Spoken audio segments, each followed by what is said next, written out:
bahwasanya siapapun yang menjual pasir ke Singapura adalah pengkhianat negara dan itu bagian dari tindak pidana korupsi. Ya, dan saya sebelum itu sudah dihubungi dari salah satu investor, dia sudah menyetor sekitar 200 miliar, saya akan diberi 10%-nya 20 miliar. Tapi saya lebih memilih bersama Anda semua karena saya orang Indonesia. Ya. Ini semua kenal ya. Ini Bapak Profesor Dr. Taufik yang melaporkan ijazah palsu Jokowi.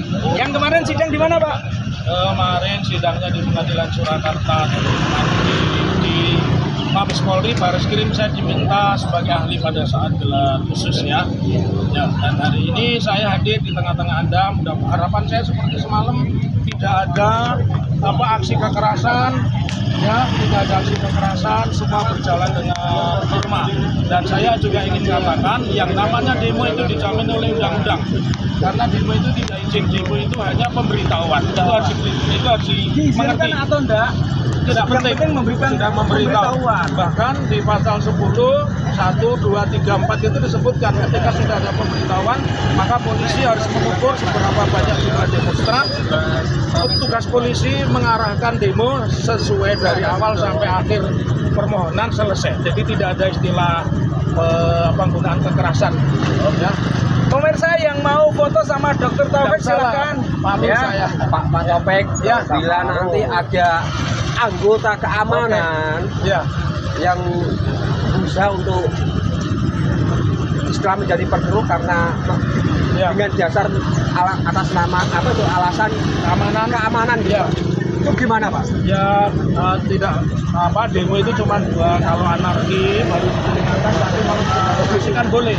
Apalagi putusan Mahkamah Konstitusi nomor 9105 2024 itu kan mengatakan semua institusi negara, lembaga negara, pejabat negara boleh dikritik dan tidak boleh dituntut balik. Anda harus pakai itu ya. Jadi itu putusan Mahkamah Konstitusi ya 105 tahun 2025 yang melarang orang mengkritik, apalagi mengkritik institusi, mengkritik pejabat negara itu dipolisikan. Boleh saya bertanya, Pak? Ya, silakan. Dalam kasus melaporkan ijazah Jokowi boleh? Yang lain aja. Oke. Yang party yang aja. lain. Ya. Oke, yang party. Oke. Karena tidak semua di sini pendukung. Ya. Oke, gitu ya, Pak. Jadi kita biar nyaman-nyaman saja. Biar netral aja di Iya. sini ya. Begini, Ya. masyarakat ini kan begitu besar antusiasnya untuk melakukan penghujatan, kritik, saran, koreksi, evaluasi terhadap kinerja Bupati Pati. Di mana masyarakat ini menilai bahwa Bupati Pati ini ada arogansi, ada kecerobohan terhadap konstitusi, sehingga menaikkan PBB 2 itu dinilai inkonstitusional. Ya, betul. Bapak memandangnya bagaimana itu?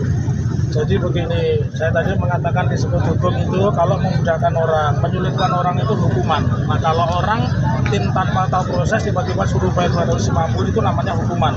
Ya, hukum itu memudahkan. Mestinya begini, tidak semua orang yang punya tanah, tidak semua orang punya bangunan hari ini itu punya pekerjaan, betul ya? Sangat betul. Betul, karena setelah pandemi dan juga dan kita juga lihat di kota saya aja pabrik tekstil terbesar Asia Tenggara Sritek tutup. Bahkan pemiliknya dimasukkan penjara. Penjara. Oleh karenanya menjawab pertanyaan Pak Sumadi, harapan saya pertama kembalikan negara ini pada supremasi hukum. Maksudnya apa? Hukum itu di atas kekuasaan. Jangan kekuasaan di atas hukum. Jadi hukum dulu baru kekuasaan. Ya. Jadi cara-cara arogansi menantang warga seharusnya dihindari. Secara pribadi Pak Bupati ini kan sama-sama alumni dengan saya. Saya alumni UNS, Pak Bupati ini insinyur alumni dari Universitas 11 Maret juga. Ya, oleh karenanya saya sebagai Wong Solo mengimbau tidak dihilangkanlah sifat-sifat arogan, sifat-sifat mau menang sendiri. Bahkan yang terakhir saya juga kaget ketika masih menyalahkan Dikbud ya itu kan seharusnya nggak perlu seperti itu. Seorang jangan fasilitasnya saya miliki, jabatannya saya miliki, tanggung jawabnya orang lain itu nggak benar. Ya. Kalau suatu saat masyarakat ini berkepentingan untuk konsultasi hukum sama boleh, Bapak silakan. Dokter bagaimana? Silakan. Tolong di-share nomornya apa, Pak? Silahkan datang di kantor Biro Konsultasi Bantuan Hukum Fakultas Hukum Universitas Islam Sultan Agung. Kalau nomor saya jangan ya, Pak, nanti berbahaya nanti. untuk pinjam-pinjam malah. Iya, iya. Nanti untuk pinjol. Terima kasih semuanya. Ya, terima kasih. Kata-kata hari ini, Pak. Ya, kata-kata hari ini. Kata-kata hari ini untuk warga Pati, tiada kata yang lebih tepat bahwa negara itu harus dikelola oleh orang yang bijak. Pemimpin itu harus memiliki 3. 1, dia harus memiliki kecerdasan. Yang kedua, dia jujur. Yang ketiga, dia pemberani. Amin, Terima amin, kasih. amin. Oke. Tepuk tangan. Terima kasih. Dong, bawa HP tadi rasa tepuk tangan. Hah? Nama lengkap Dr. Muhammad Taufik. Ya. Oke. Dari Solo ya. Terima kasih. Dari Solo. Ini sudah tercemar sebenarnya. Penggugat wajah di Solo terus. Iya. Terima kasih. Maksud saya terkenal, Pak. Iya, Bukan iya. tercemar ya, Pak. Ya. Terima kasih. Ini saya sudah live sekitar yang nonton udah banyak ya. Saya yang dari ribuan yang nonton. Ya.